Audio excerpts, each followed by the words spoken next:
Bautista, Juan Bautista Larrañaga, was the son of Miguel José and Rafaela Maria Pino de Larrañaga, and is apparently the only child of this marriage. Furthermore, he is the one we can directly relate to as the father and grandfather of the known Larrañagas in and around the Santa Fe and Albuquerque area and its environs. All that I could learn about him is through verbal information from relatives. He engendered a large family. There were 7 sons and 1 daughter who must have died very young. The eldest of the family was Manuel Memo Larrañaga, the only son born to Librada Cayetana Ortiz of Galisteo, New Mexico. She was the daughter of Rafaela Ortiz y Pineda. Librada and Juan Bautista were never married. However, sometime when I was a child and listened or loved to listen to conversations not intended for my ears, and when people thought that I was otherwise occupied, I overheard and understood that Librada's father would not allow her to marry Juan Bautista. Here is another fact locked in the secret chest of the family history, for as I understand, we are not always privileged to know everything. Regardless of the circumstances, apparently Juan cared enough for young Librada and the child, and so consequently he wanted the child christened with the Larrañaga name. The child was always recognized as Juan's son, whose name was Manuel Memo Larrañaga. Consequently, Librada never married. Juan, however, did get married to a señorita by the name of Jesusita Pais. From this union there were 6 children named Ambrosio, Emelesio, Fulgencio, José, Trinidad, Isidro, and a daughter who died as a child, whose name I do not know.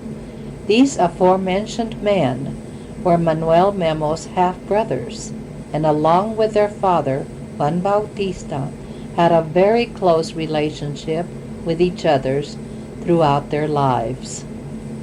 Malcolm Melquiades, son of Emelesio, is one of Manuel's oldest living nephews at the time of this writing, but however deceased in 1994. He has given me the verbal history that I am about to relate. He tells me that Papa Juan died in 1917 and is buried at La Palma, New Mexico. Juan's wife, Jesusita, died in 1902, the year that Melquiades was born, but does not know where she was buried. We know that the family lived at Los Rincones Colorados, New Mexico. Therefore, we shall assume that she may have been buried there. Juan Bautista made his living as a wagon master and was usually gone from home for 6 or more months at a time. Traveling with the wagon train took him as far east as St. Louis, Missouri, and south as far as Mexico City. The merchandise brought from either direction was delivered and sold to the merchants along the trail. The route they followed was the old Santa Fe Trail as we know it today. This type of work required men who were rugged with a lot of fortitude and determination. This tells us a little bit about what kind of a man Juan Bautista must have been. On one of these trips, he came upon a Native American squaw who was trying to sell her papoose. The little boy child was completely naked. Juan's compassion for the child came through loud and clear, and on the spot he purchased the babe for the fabulous sum of $1.50. This possibly represented a fortune to the squaw. His resourcefulness sprung forward as he went to the chuck wagon, found an empty flour sack. He cut out 2 holes for arms and 1 for the head, and thus he dressed his new purchased son. Furthermore, he then brought the child home to race with the rest of his brood. The child was named Francisco Larrañaga. I wonder how his wife felt about another addition, another mouth to feed and care for. This interesting incident reveals the generous and compassionate attitude of this rugged man toward his fellow human beings. Malcolm was not sure where Francisco and his family were at the time that we were talking. Another interesting tale passed on to us is that a railroad station was named after Juan Bautista Larrañaga. You know that he owned, probably homesteaded, land east of Albuquerque, where he most likely settled and raised his family. This location was still and still is called Rincones Colorados. His relatives still continue to own and work the land. Although we know so little about Juan Bautista and his life, we know that even after having provided for a large family, he still acknowledged his first son, Manuel Memo Larrañaga, whom he had fathered with another woman, Librada Ortiz. He stayed in contact with his son and on different occasions visited his family. Manuel's youngest son, Lincoln, makes mention of Juan's visits to the ranch in Arizona and also in Las Vegas, New Mexico. Several of Manuel's half-brothers also visited in his home. Juan's grandchildren, on Manuel's side, always remember him and the visits he made to Verdell Ranch in Arizona because he ingratiated himself to them and acted as the grandfather that he was, and apparently always showed his love to the children who always called him Papa Juan. Juan Bautista has many descendants on Manuel's side, as well as from his other 6 sons, and also from the adopted son. The clan has increased by leaps and bounds and has scattered hither and yon. I would venture to say he would be proud to know that his descendants have taken many diverse roads and are contributing to society in varied professions such as educators, engineers, medical doctors, research scientists, lawyers, farmers, journalists, and are all outstanding citizens. As I recount this sparse history of Juan Bautista, though inadequately, I wish to pay tribute to him who pioneered the vast territory of this enchanted land called New Mexico, and acknowledge his contribution to its history and to the Larrañaga family history.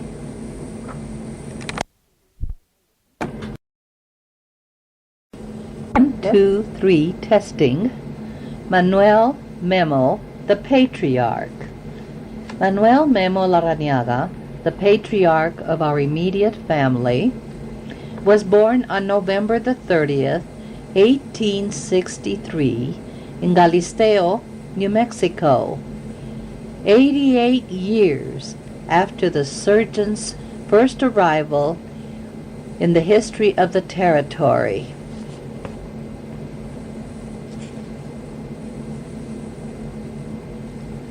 New Mexico was still a territory, and it was 49 years before it was accepted in the union as a state.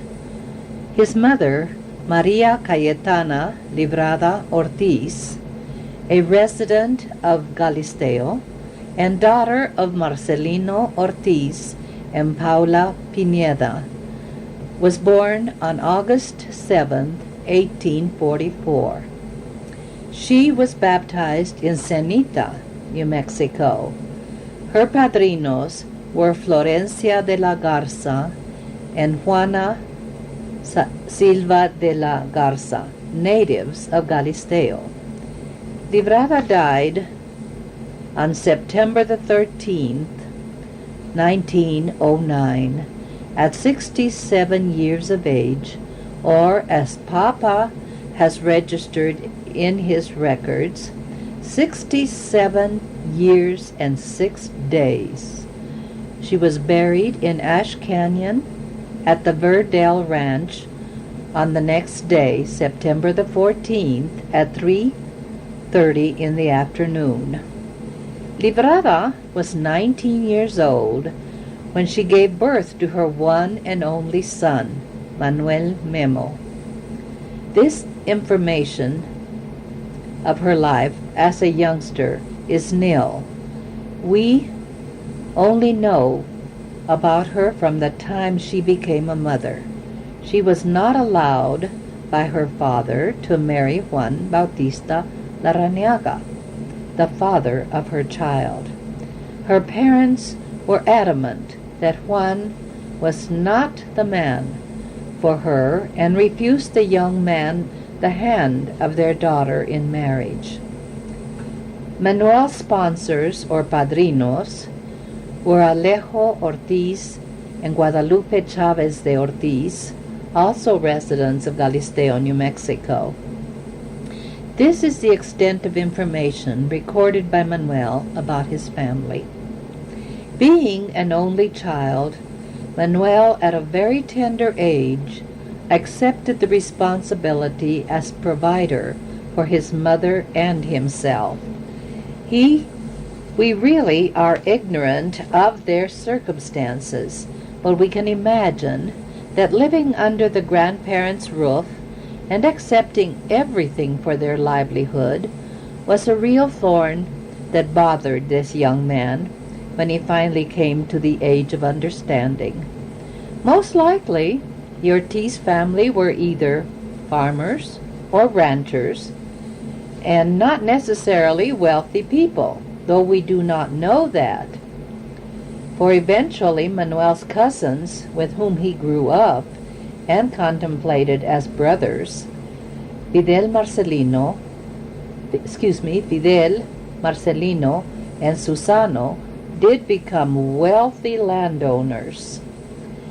And I am not privy to know, but I have through the years heard that the Ortiz Mountains were named after the Ortiz family, and therefore may have had something to do with the Ortiz mines, but I really do not know this for sure. Manuel left school at a very early age, when he was a 3rd grader. Perhaps many young men in those days found it necessary to do the same. In all probability, there were no firm regulations as to specific age limits or requirements to make them attend school and could leave at their discretion. Education not being the priority in those days in the territory, he was not forced to return to school. There could not have been many job opportunities for youngsters of this age. Probably they worked for the family or became hired hands at larger haciendas, rangelands, or farms. I imagine that in the Galisteo area, everyone owned their land. They had homesteaded it and farmed it, with the men of the family providing the labor. Being an alert and intelligent youngster, he soon discovered that he could not really make a decent living as a hired hand, or even as a family member. Even at that early age, we could probably label him muy macho, for he certainly seems to have been a determined young man. Having been exposed at a tender age to the rough and tough side of life, he was also exposed to the lifestyle of saloons and the art of card playing, which was at that time very prevalent in the territory.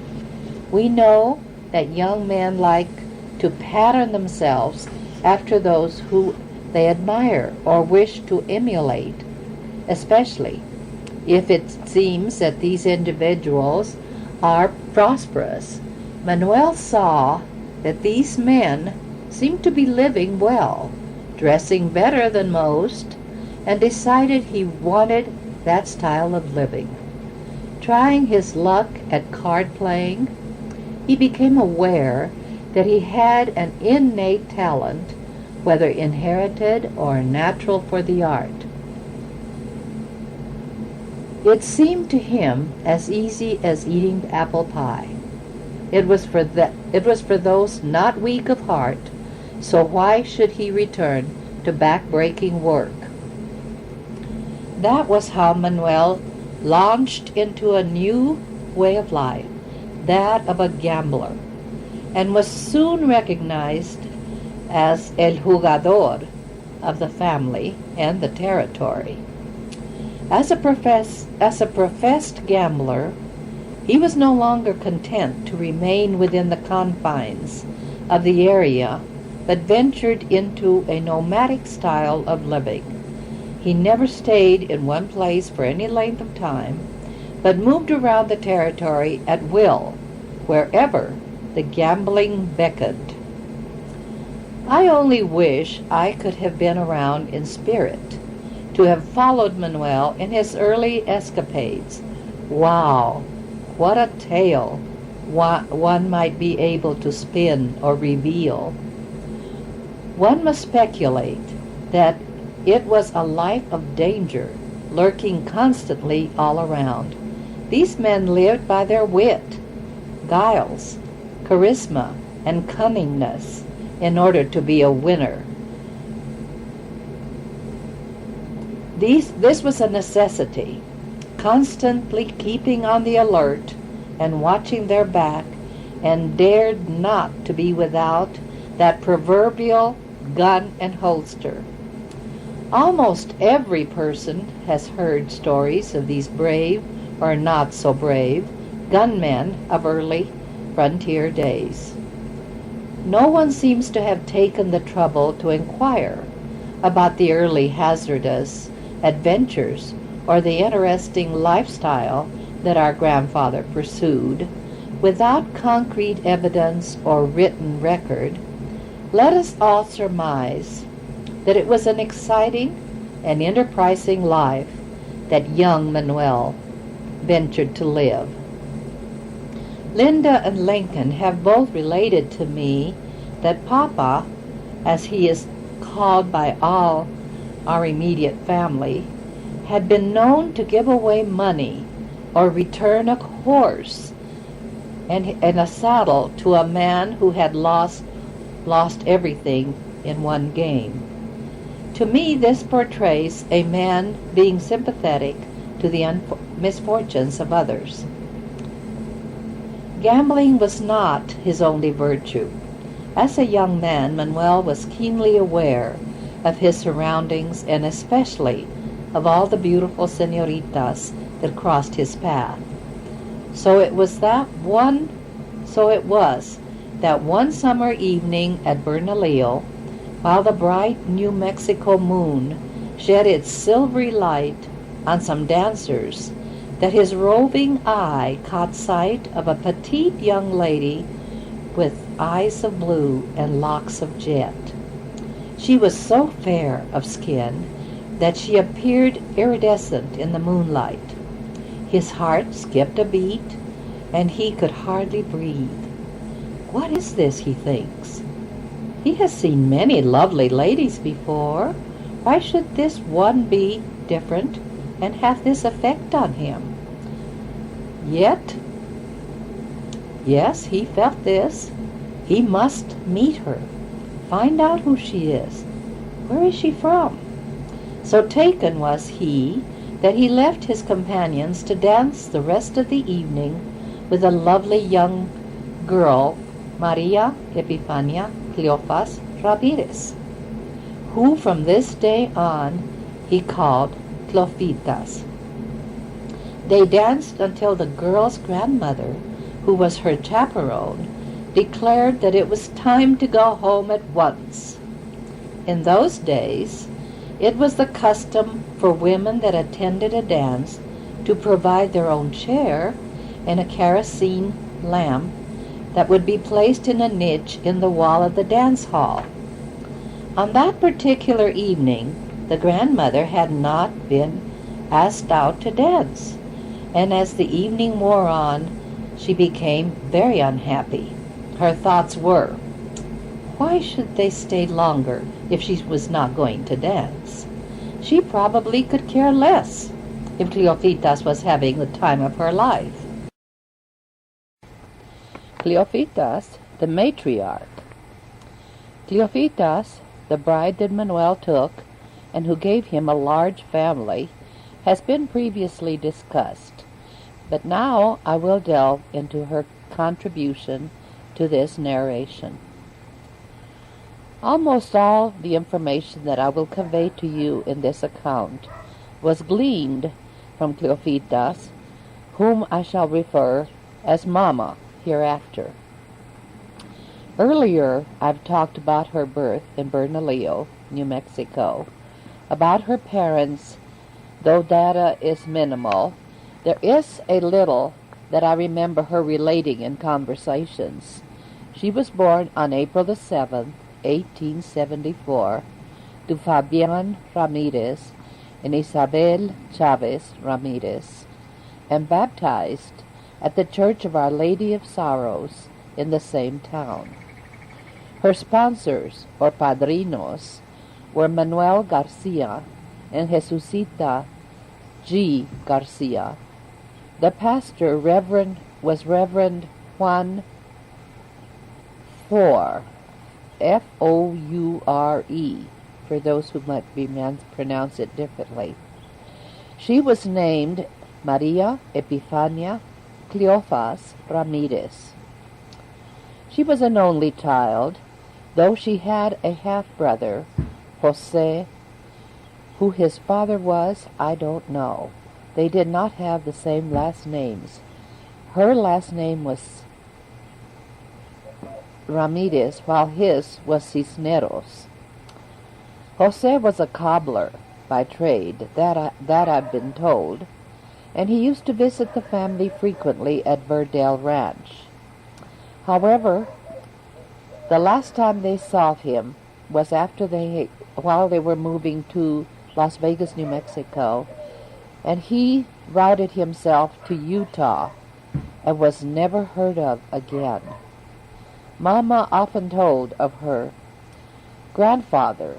That was another story that she would often tell as they sat around the pot-bellied stove on cold nights and used to reminisce. And she would tell about her grandfather, who was the only tailor in Bernalillo or Albuquerque, and thus was much in demand for the making of men's clothing, that was suits or shirts. Has often told us about her childhood, how her parents had lived in Albuquerque, for her father Fabian was the mayordomo for the Armijo Hacienda in what is now called Old Town. They lived on the grounds of the hacienda, which today is the site of a well-known tourist attractions with restaurants and shops. And she always iterated how, as her father was the overseer of the workers of the famous Armijo Hacienda in Old Albuquerque. Today, the area is known as La Plaza Vieja, She attended the San Felipe de Neri Church, one of the earliest churches in New Mexico, established in 1706 and was dedicated in 1793. Her mother, Isabel, was later called Mamalita by her grandchildren, as I've related in the grandmother chapter. While living on the hacienda as a very young child, Mama remembered that she had the opportunity to play in the large apple orchards and the lovely gardens that graced the compound, and had very vivid memories of the expanse of the hacienda that today has been divided into many small businesses and a very attractive commercial area, which is now known as Old Town Plaza. Today, the area attracts tourism, thus making the plaza the center of much activity due to its historic antiquity. Along with its beautiful historical church and its lovely park and gazebo, as well as the popular restaurants, La Placita and La Hacienda, featuring the very popular New Mexican cuisine, which is now appreciated throughout our country and beyond. Many new restaurants have sprung up in the plaza and its environs. However, the Hacienda and La Placita were the originals and are still at it. At one time, all that block was the Armijo house, and La Placita retains the original look, with its lovely winding staircase built especially for the wedding of the Armijo daughter, so she could descend in old world style and beauty. Mr. Elliott, a restaurateur in Albuquerque, married a granddaughter of Grandpa Manuel's cousin, Francisco Ortiz and Mercedes Ortiz. Together, this young couple have been proprietors of the restaurant now for several years and continue to keep the business hiring within the extended families. So we feel, as we go to eat there, that we are still maintaining family ties. Their grandfather, Ciriaco Ortiz, was my godfather, and Mr. Elliott's great-grandfather, Mr. Elliott's wife's great-grandfather. The Francisco Ortiz family continues to own the original homestead that belonged to their great-grandfather, Ciriaco Ortiz, in Galisteo, New Mexico, where the famous and majestic Ortiz Mountains edges their land. At one time, this family mined gold from the Ortiz Mountains, and thus the mountains were named after them, as I have mentioned before. Sometime during Cleofita's early years, the family moved to Corrales, New Mexico, and she then attended the Academy for Girls in Bernalillo. I know that she attended to the 8th grade. How much more academic schooling is unknown to me. She could read and write in both Spanish and English. However, in later life, she would never answer anyone in English, although she understood everything that was said to her. She was insistent that we all address her in Spanish and speak only one language at a time. She would never let us mix English and Spanish as we do so today in all of New Mexico. She was an avid reader of Spanish novels, El Conde de Montecristo being her favorite. She never tired of reading and rereading it or commenting about it.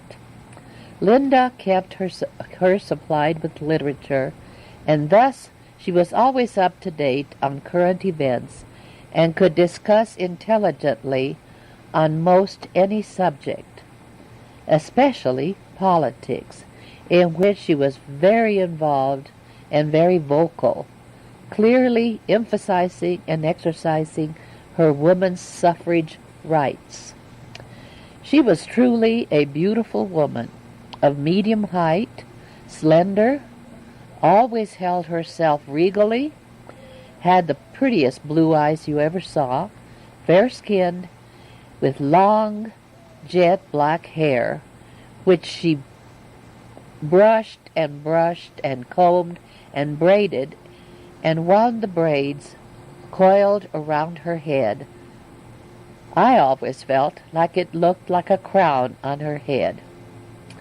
Often she was mistaken for being Irish, and when spoken to in English, she would always respond, "No comprendo," even if she had understood everything that was being said to her.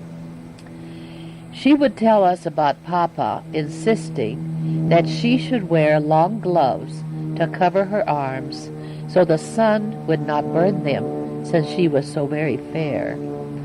Also, he was adamant that she always wear the wide-brimmed hats to protect the tender and translucent complexion.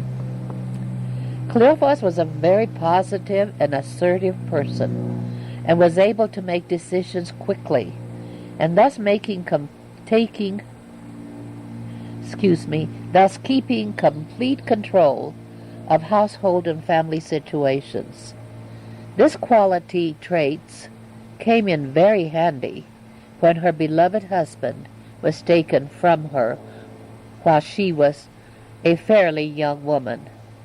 Although most of her children had married and left home, she continued to run her home and guide those still at home. She survived Manuel by 40 or more years. Besides, she helped to raise 3 grandchildren in her golden years.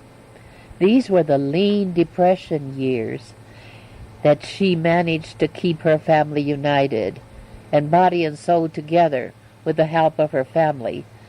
Faustine, Manuel, Lincoln, and Linda were the ones who were working. Although Flora was still at home, she was a young lady, and within the period, Margaret also returned to live at the home. She came back from Colorado. Flora was very young, and I was about 4 years old at the time that Papa died.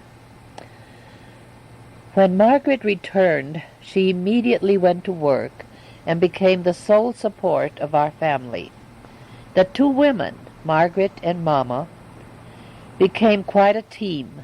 Margaret worked out and Mama supervised the household activities and kept us, Drusilla, Elfago, and myself, in check.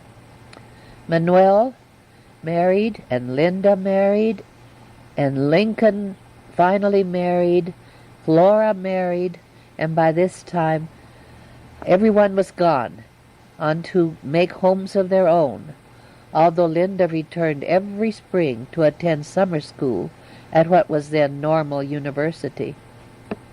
I used to look forward to her return every summer because the house would take up a different aspect, more alive and more interesting activities, altogether different atmosphere.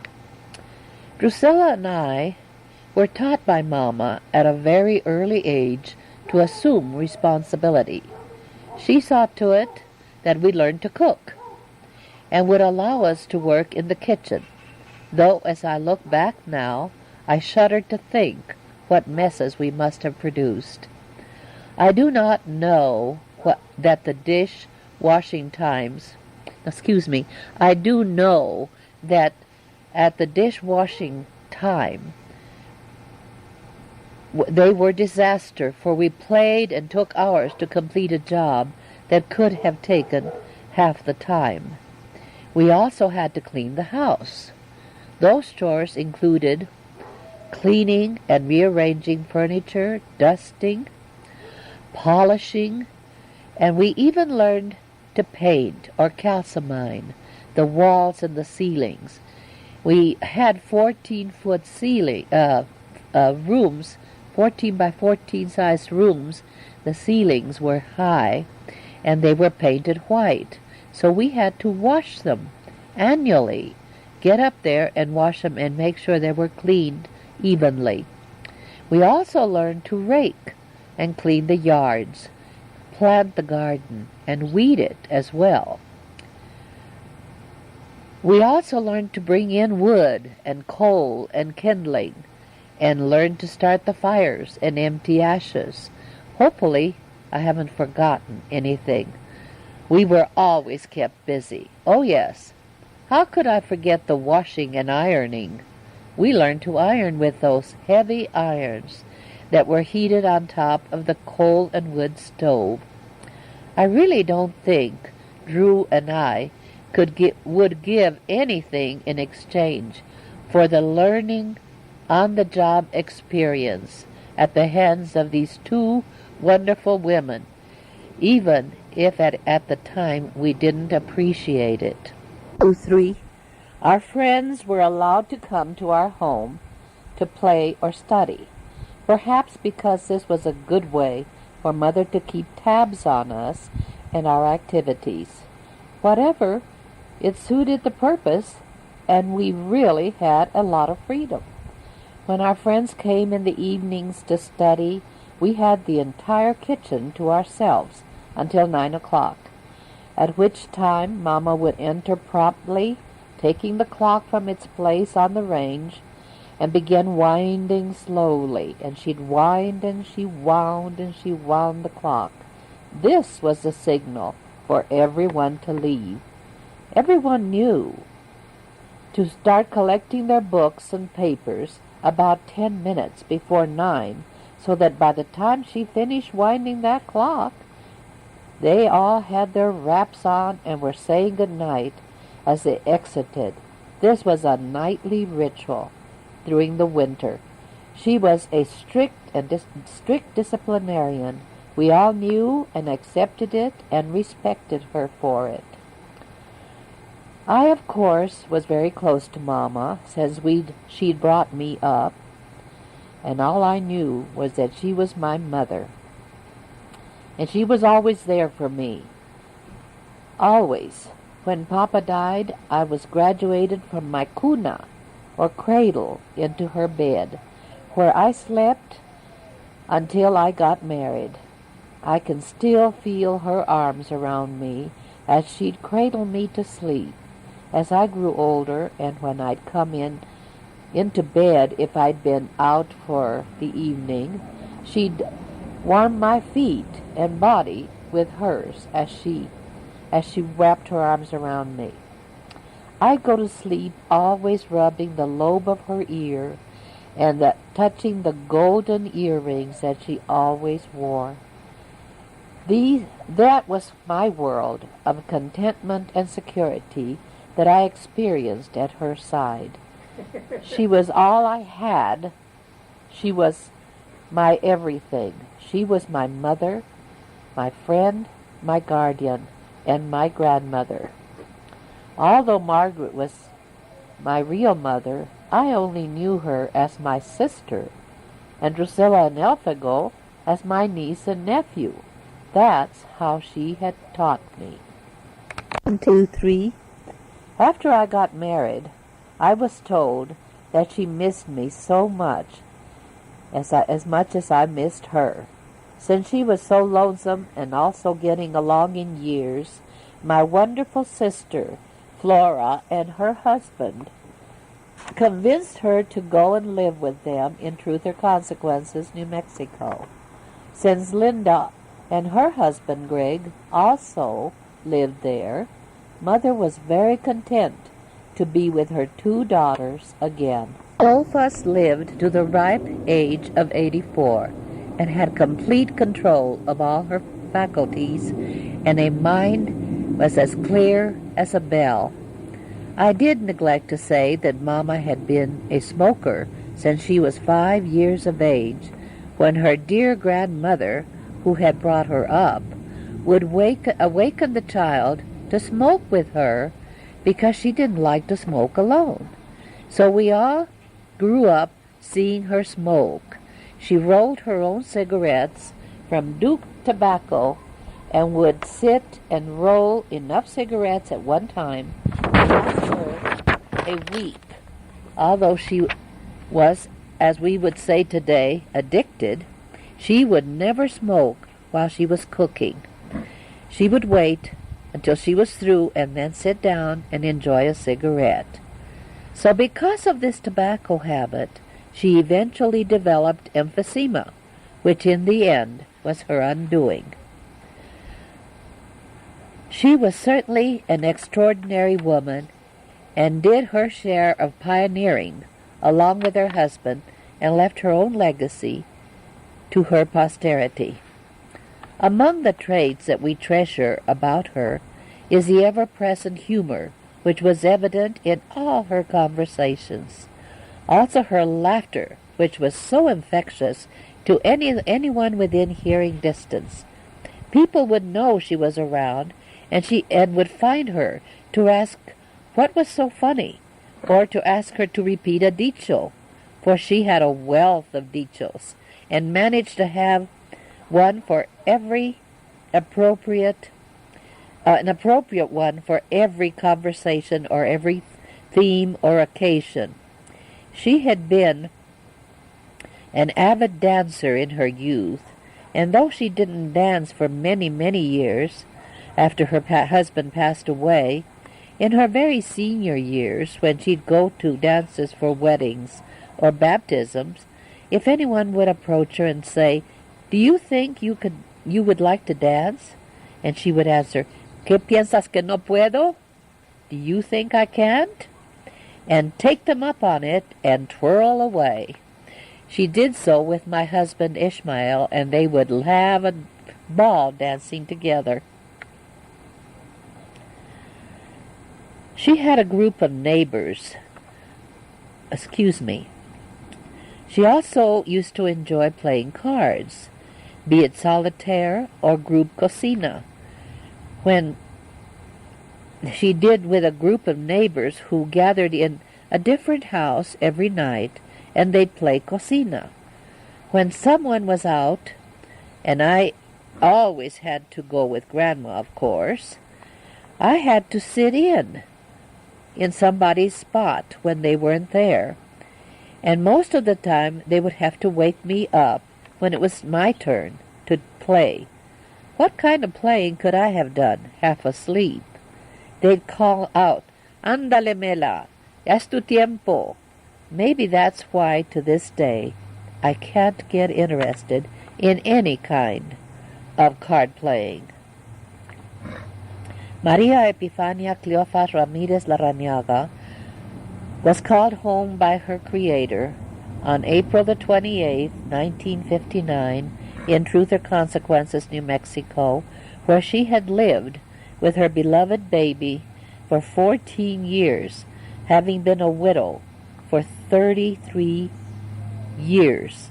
She was laid to rest in Las Vegas, New Mexico, next to her beloved husband, Manuel, and her dear son, Faustin. Eventually, Manuel, her other beloved son, also joined his brother and his parents in the same location. I would like to say something here at this point that I have not included in the narration. I'm recording outside in my patio this morning, so if you hear different and unusual sounds, please forgive me. I thought it was a beautiful day to just sit out here and talk to you, my dear cousins and friends who read this or listen to this narration. And I wanted to tell you, before I go on, that Grandma loved to, she enjoyed washing her hair with amole. Amole is a root of a cactus plant, And Grandpa had always gone out, dug up the cactus root, would set it to dry, wash it and set it to dry, and she would crush this root with the butt of an axe, or she used to hammer. We had an anvil that she used to pound this amole root after it was dry. Then she'd have a big tub of hot water ready, and in this she would put the amole root that she had crushed and would just splash the water back and forth until it foamed, and it would foam the full size of those big tubs. And there's where we all learned to wash our hair with amole. And her hair was silk, and it never grayed except at the temples. Even at the age of 84 when she died, she did not have a full head of gray hair, or even gray hair running through her long strands.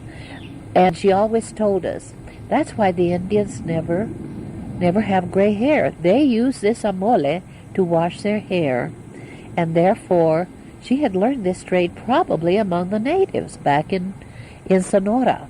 But we carried it on, and I learned to live with that. We had to help her pound the amole, and we all washed our hair in that wonderful, wonderful suds that this amole made. Also, she would dry her hair in the wind. She would stand outside and brush those long that long hair, and then when she would get any extra hair in her brush, she would take it and roll it up, and she said it will never fly out into the yard. She would bring it into the house and put it in the stove and burn it. There were so many little traits that Grandma had that I have neglected to include, and I wish I could have. It would be so nice to have you all sitting around me this morning, having a cup of coffee here, and going through our grandmother and thinking about all the different good things that she did for us, because I know that many of you lived with her even after I got married and left, and all of you learned to appreciate different things that she did that maybe I have forgotten. I know Drusilla would tell me, do you remember the syrup that Grandma made on top of the stove with onions and would keep it there all the time, and as soon as we would have a cough, she would make us take it? I do not remember that, but maybe some of you do, because Ray, you lived with her, Diana, you lived with her, and I believe Letty, you lived with her too. You may have memories of your own that I wish we could be discussing together this morning. But at this point, I'm going to have to go on to other things. So thank you again for listening to me out here. And I love you all. I'm a bouncing baby boy, the apple of her gambler's eye. On the memorable day, Manuel made his wife a promise that must have taken a great deal of courage to make, for it would change the course of their lives forever.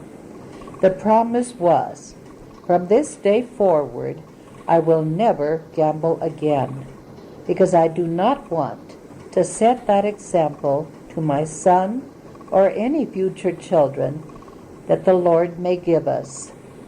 Many years later, Mama would tell us that he never broke that promise, not even to hold a deck of cards in his hands. Does not that sound like it was a matter of quitting cold turkey, so to speak? This exemplifies a man of decision and discipline. She also told that the very next day he went out to look and found work. She did not elaborate as to what he was doing, but it must have been manual hard work.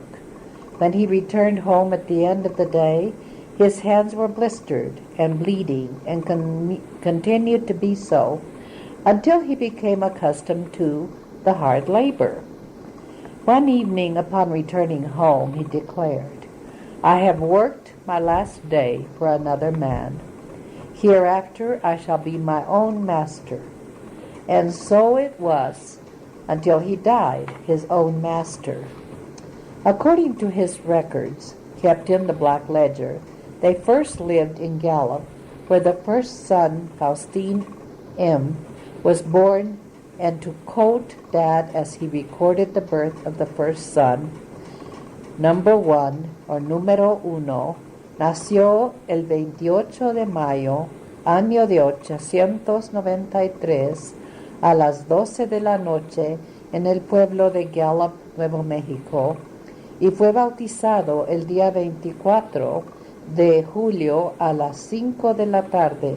Sus padres, M. Larrañaga, C. R. Larrañaga, sus padrinos, Concepción González y Adelaida de González, residentes del Gallup, Nuevo México. This registration will be the only one I shall copy or read as it appears in its original form in the book. If you will note, he indicated the child as being the number one, and so he enumerated each child as they were born every 2 years thereafter. Son number 2, Alfredo Elfego, born September the 4th, 1894, at 5 p.m., also in Gallup, New Mexico. Son number 3, Jose Alfredo, was born in Phoenix, Arizona, on March the 19th, 1896, at 12 p.m. Here we note that the family has moved, possibly to greener pastures, into the Arizona Territory. Son number 4, Jose Jesus Elfego, born December 25th, 1897, in Sonora, Mexico, a real Christmas present, don't you think? The grandmother, Librada Ortiz, and Jose Lasaya were his padrinos. Papa moved to Mexico, where he owned and operated a tungsten mine and a guano mine. According to Mama, he employed Mexican Native Americans, Navajos, Apaches, Yaquis, and others. Having to deal with these people, he learned their different dialects in order to communicate with them. This shows that besides being fluent in Spanish and English, he was also able to communicate in several Native American dialects. He was not the only one that had to learn other ways of living, because during this time, Mother also learned to prepare many of the Native American foods, such as tortillas sonoreñas, which are a very large and almost paper-thin tortilla. While in Mexico, Papa contracted malaria and was a very, very sick man. And during this trying period, he lost everything that he had worked so hard to acquire. So again they crossed the border and returned to Arizona Territory to seek medical attention for his illness. Linda tells us that he claimed that when he returned from Mexico, he returned with one thin dime in his pocket. The family settled in Cochise County at Ash Canyon, Arizona, where shortly after the first records we have of a stationary period is that of their residing in Gallup, New Mexico. When they arrived there is immaterial. It is sufficient to know that here Cleofitas delivered her firstborn, a bouncing baby boy, the apple of her gambler's eye. On the memorable day, Manuel made his wife a promise that must have taken a great deal of courage to make, for it would change the course of their lives forever. The promise was, from this day forward, I will never gamble again, because I do not want to set that example to my son or any future children that the Lord may give us. Many years later, Mama would tell me that he never broke that promise, not even to hold a deck of cards in his hands. Does not that sound like it was a matter of quitting cold turkey, so to speak? This exemplifies a man of decision and discipline. She also told me that the very next day he went out to look for and found work. She did not elaborate as to what kind of work he must have been doing, but it must have been manual, hard work, because when he returned home at the end of the day, his hands were blistered and bleeding, and continued to do so until he became accustomed to hard labor. One evening, upon returning home, he declared, "I have worked my last day for another man. Hereafter I shall be my own master." And so it was. Until he died, he was his own master. According to his records, kept in the Black Ledger, they first lived in Gallup, where the first son, Faustin M., was born, and to quote Dad as he recorded the birth of the first son, Número 1, nació el 28 de mayo, año de 893, a las 12 de la noche, en el pueblo de Gallup, Nuevo México, y fue bautizado el día 24 de julio a las 5 de la tarde. Sus padres, M. Larrañaga y Cleofas Ramírez Larrañaga. Sus padrinos, Concepción González y Adelaida de González, residentes de Gallup, Nuevo Mexico. This registration will be the only one I shall copy or read in Spanish as it appears in its original form in the book. If you will note, he indicated the child as being number 1, and so he enumerated each child as they were born every 2 years thereafter. Son number 2, Alfredo Elfego, born September the 4th, 1894, at 5 p.m., also in Gallup, New Mexico. Son number 3, Jose Alfredo, was born in Phoenix, Arizona, on March the 19th, 1896, at 12 p.m. Here we note that the family has moved, possibly to greener fields again, into the Arizona Territory. Son number 4, Jose Jesus Elfego, born December 25, 1897, in Sonora, Mexico. A real Christmas present, don't you think?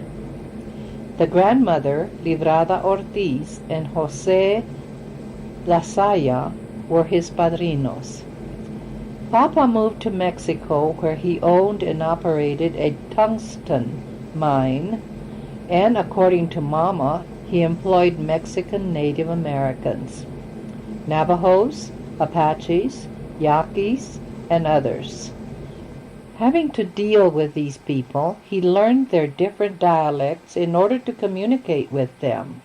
This shows that besides being fluent in Spanish and English, he was also able to communicate in several Native American dialects. 11, if I remember correctly, Grandma telling me. He was not the only one that had to learn other ways of living, because during this period, Mother also learned to prepare many of the Native American foods, such as tortillas sonoreñas, which are very large and almost paper-thin tortillas. While in Mexico, Papa contacted malaria and was a very sick man. During this period, this very trying period, he lost everything that he had worked so hard to acquire. So again, they crossed the border and returned to Arizona territory. Linda tells us that he claimed that he returned with one thin dime in his pocket. The family settled in Cochise County at Ash Canyon, Arizona, where shortly after child number 5, Livrada, no middle name noted, made her appearance on April the 13th, 1900, the first child born to the family in the new century. She was born in Nogales, Arizona, and named after her paternal grandmother. Her entrance into the world was at 4 p.m. and baptized en el pueblo del mismo nombre. This means that she was baptized in Nogales, or the village named above. Her sponsors were Francisco Q. Acevedo and Margarita de Acevedo, residents of Calabasas, Arizona. Child number 6 was also a girl named Cleofas Margarita, born April the 29th, 1902, in Ash Canyon at 3:30 in the morning. She was baptized by Fidel and Matilde Ortiz in Las Vegas, New Mexico, on July the 2nd at 6:30 in the evening. The record does not show the year that this took place. Fidel was Papa's first cousin on his mother's side, and the two had been brought up like brothers. The stork again made an appearance at Ash Canyon, and another girl joined the family. Urslinda was child number 7, born on June the 30th, 1904, and was baptized in Bisbee, Arizona, on January the 22nd, 1905, by Florencio and Esperanza Cordova, residents of Sonora, Mexico. If you will notice the stork is quite regular in making an appearance every 2 years, each time leaving another bundle of love from heaven. In 1906, child number 8, a son, Manuel Agustin, is dropped off by the stork on August the 28th in Ash Canyon, Arizona. On July 26th, 1908, he was baptized in Tombstone, Arizona, by Pablo and Manuela Hughes, residents of Tombstone. Lázaro Lincoln is child number 9.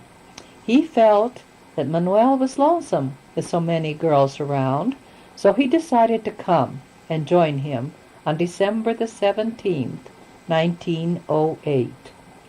At 3:15 in the morning, boy, what an hour! He was also born in Verdell Ranch in Ash Canyon, Arizona.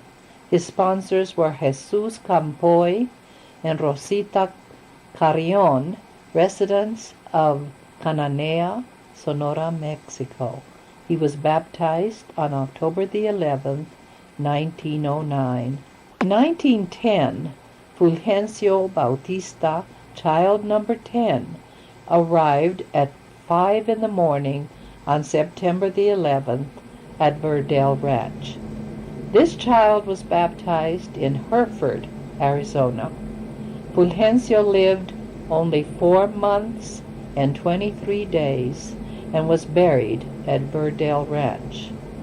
According to the record, his birth was registered at Hereford, Arizona by Judge Holmes.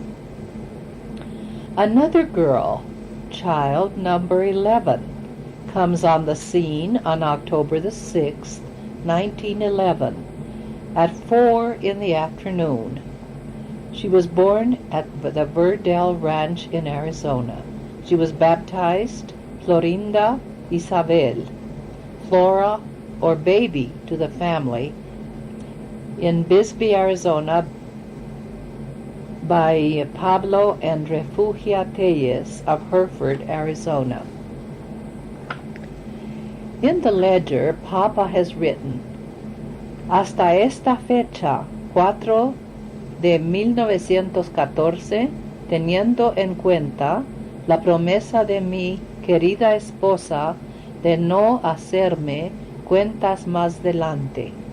In other words, having a promise from my beloved wife that there will be no more additions to the family from this day forth, neither the day nor the month is quite clear, and it could be the 4th or the 14th day or just the fourth month of the year. But no matter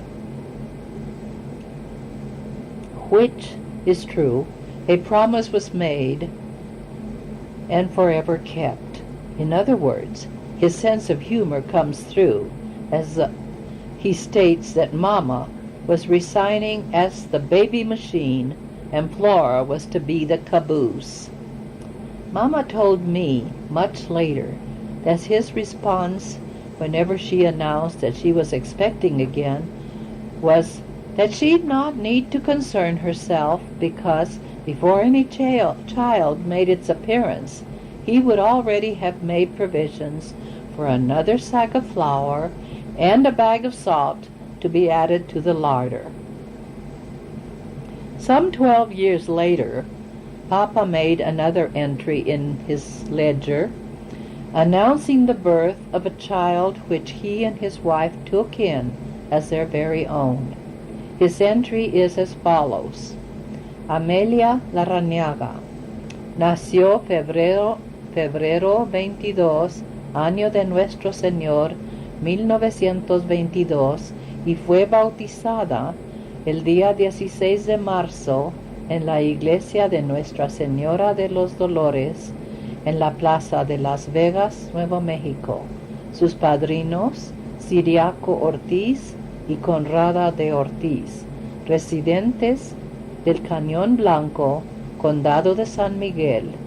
Sus padres, Manuel M. Larrañaga y Cleofas R. Larrañaga, residentes de la Plaza de Las Vegas, Nuevo México, Condado de San Miguel.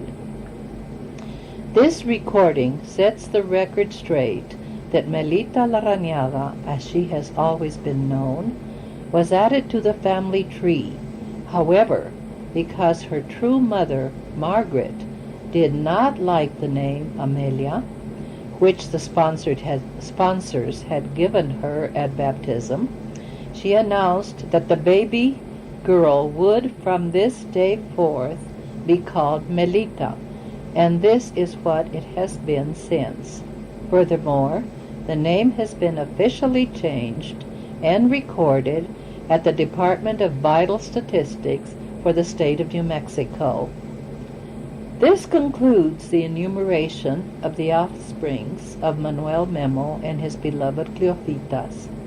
Linda tells us that all the children born in Arizona were delivered by a Yaqui Native American woman called La Partera, or better known to us, or translated as the midwife. I'm going to speak about that proverbial topic that our parents had at one time called Verdell Ranch. All of you have heard the stories, and today I'm going to try to give you a picture of what I have put together. So let us go to Verdell Ranch together. Upon entering Arizona Territory, Manuel was a very sick man and financially depleted. The family settled in Ash Canyon, which would be just across the border from Mexico. I don't know just whether Sonora was right there or not, but I've traveled with my son and I have seen the fence right there on the border. And so they didn't come too far into the Arizona Territory. They didn't go into the central part of it. But Uh, the family settled in Ash Canyon, Arizona, and lovingly always talked about and described it so vividly to those of us who never set foot on it that we too developed special feelings for this place. Apparently Papa had a marvelous talent for growing things, a green thumb we'd call it today, and working the land. He literally transformed the desert in Ash Canyon into a beautiful oasis. This Garden of Eden, so to speak, was the result of definite strategy, determination, resourcefulness, and a lot of hard labor on his part.